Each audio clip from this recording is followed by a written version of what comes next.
வளர்ந்து வரும் தென்காசி மாவட்டம் குற்றாலம் மெயின் அருவியிலிருந்து 2.5 கிலோமீட்டர் தொலைவில் மேலகரத்தில் மிக அழகான 10.5 சென்ட் நிலம் விற்பனைக்கு இருக்கின்றது. நமது இடத்திற்கு முன்பாக அமைந்திருக்கக்கூடிய தார் சாலைகளை நீங்கள் தற்பொழுது பார்த்து கொண்டிருக்கின்றீர்கள்.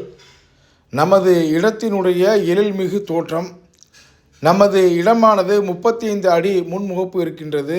ஸ்கிரீனில் நீங்கள் பார்க்கக்கூடிய இந்த காம்பவுண்டு சுவரிற்கும் இந்த பெரிய பங்களாவிற்கும் இடைப்பட்ட பகுதியில் நம்முடைய இடம் அமைந்திருக்கின்றது. 35 அடி முன்முகப்பு உள்ள இடம்.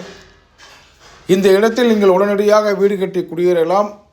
வெளியூரில் இருப்பவர்களாக இருந்தால் இந்த இடத்தில் நீங்கள் குற்றாலத்திற்கு அருகில் மிகப்பெரிய வீட்டை நீங்கள் கட்டிக்கொள்ளலாம். இந்த இடம் பற்றிய மேலும் தகவல்களை அறிய வேண்டுமென்றால் ஸ்கிரீனில் தெரியக்கூடிய இந்த நம்பருக்கு நீங்கள் தொடர்பு கொள்ளவும். நன்றி.